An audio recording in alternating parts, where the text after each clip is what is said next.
Bismillahirrahmanirrahim. Assalamualaikum warahmatullahi wabarakatuh. Okey, kita lihat pada contoh yang terdapat dalam buku teks, iaitu bagaimana cara untuk menyelesaikan 12 hari 9 jam bahagi dengan 3. Okey, cara proses pembahagian seperti biasa, iaitu mesti buat rumah untuk bahagi.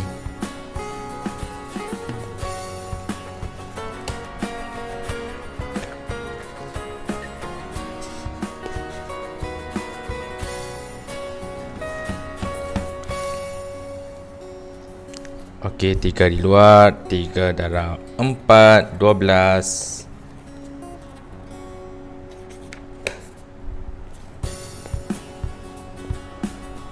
Okey, kemudian 3 darab 3 pula akan dapat 9. Okey, 9 tolak 9, sifar dan selesai.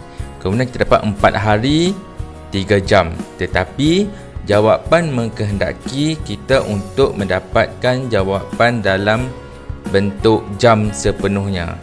Jadi apa yang murid-murid perlu lakukan ialah menukarkan 4 hari kepada jam dengan mendarabkan 24 jam, iaitu 1 hari bersamaan dengan 24 jam. Kalau 4 hari, 4 darab dengan 24 jam, murid-murid akan mendapat 96 jam. Kemudian 96 jam itu ditambah semula dengan 3 jam di atas ini, dan murid-murid perlu melakukan sedikit penambahan. 96 jam tambah 3 jam, dan murid-murid akan mendapat jawapan 99 jam. Okey, selesai soalan yang pertama yang terdapat dalam buku teks halaman 161.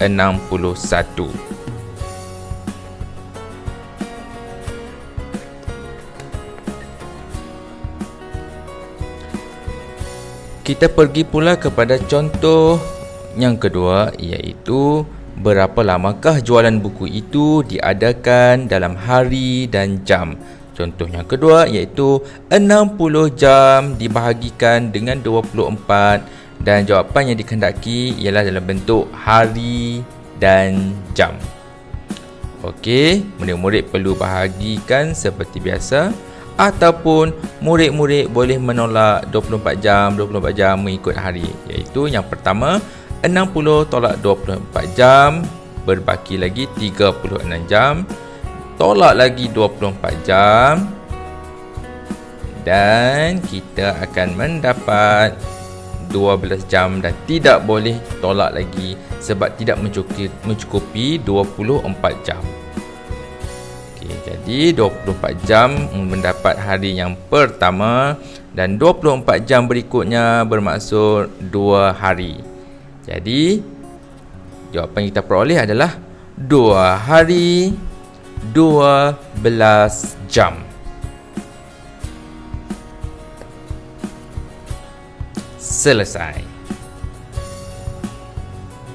Contoh soalan yang ketiga pula masih lagi pada halaman 161, iaitu soalannya ialah 10 minggu dibahagikan dengan 7, dan jawapannya dalam bentuk minggu dan hari.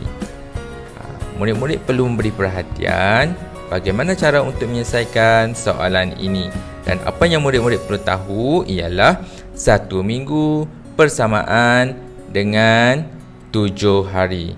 1 minggu bersamaan dengan 7 hari. Okey, bahagi dulu 10 bahagi 7. Kita akan dapat baki 3. 3 itu perlu didarabkan dengan 7 untuk menukarkan kepada hari.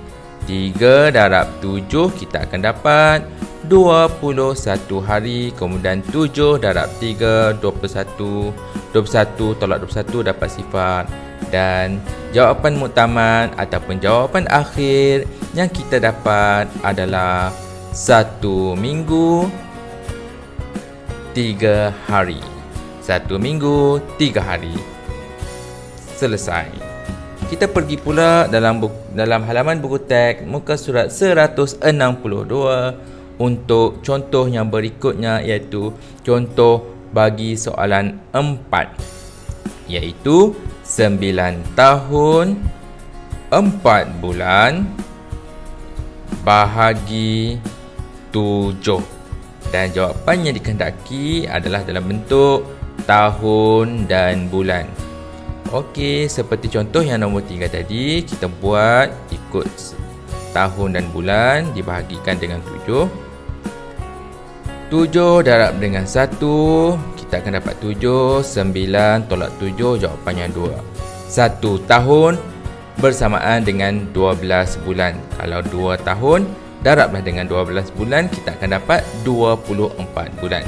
24 ditambah dengan 4, kita akan dapat 28 bulan. 7 darab dengan 4, kita akan dapat 28 bulan. Dan jawapan mutamat kita adalah 1 tahun 4 bulan. 1 tahun 4 bulan. Selesai untuk contoh keempat ini. Kita pergi pula kepada contoh yang berikutnya pada halaman 162 lagi, iaitu soalannya ialah 10 dekad 8 tahun bahagi 12. 10 dekad 8 tahun bahagi 12. Dan jawapan yang dikehendaki adalah dalam bentuk tahun, dalam unit tahun ataupun dalam bacaan tahun. Jadi kita bahagikan mengikut seperti contoh 3 dan 4 tadi. 10 dekad 8 tahun dibahagikan dengan 2. Okey, 12 tak boleh bahagi dengan 10. Jadi kita letak sifar di atas. 10 tolak sifar dapat 10. 10 dekad darab dengan 10, kita akan dapat 100. Sebab berdarab dengan 10? Sebab 1 dekad bersamaan dengan 10 tahun. 10 dekad bersamaan dengan 100 tahun. 100 tambah dengan 8 dapat 108. 12 darab 9 dapatlah 108. Dan jawapan yang terakhir yang kita dapat adalah 9 tahun. Jawapan terakhir kita adalah 9 tahun. Kita pergi pula kepada muka surat 163. 163 contoh yang ke-6, iaitu 21 abad 12 tahun bahagi dengan 6. Jawapan dalam bentuk abad dan tahun. Murid-murid perlu tahu bahawa 1 abad sama dengan 100 tahun. 1 abad sama dengan 100 tahun. Okey, kita bahagi seperti biasa, seperti contoh-contoh yang sebelum ni. 21 abad 12 tahun dibahagikan dengan 6. 6 darab dengan 3, kita akan dapat 18. 21 tolak 18, kita akan dapat 3 abad. 3 abad darab dengan 100, kita akan dapat 300. 300 tambah dengan 12, kita akan dapat 312. Kemudian barulah dibahagikan dengan 6 sekali lagi. 6 darab dengan 5, kita akan dapat 30. Okey, tolak.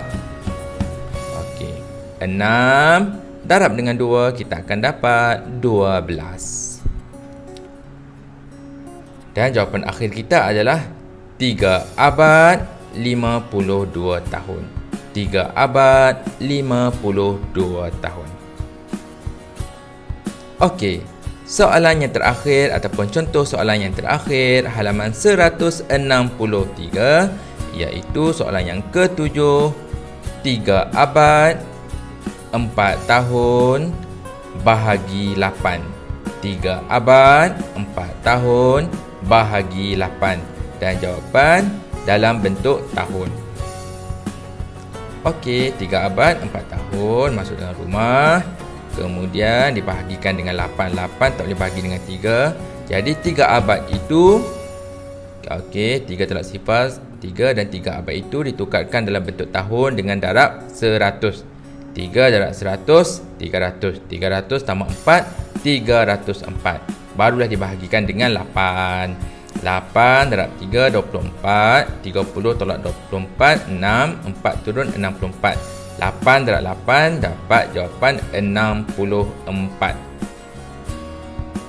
Dan 64 tolak dengan 64 dapat sifat. Dan jawapan terakhir yang kita dapat, yang kita perolehi dalam soalan yang ketujuh ini adalah 38 tahun. 38 tahun. Semoga murid-murid faham dan terima kasih.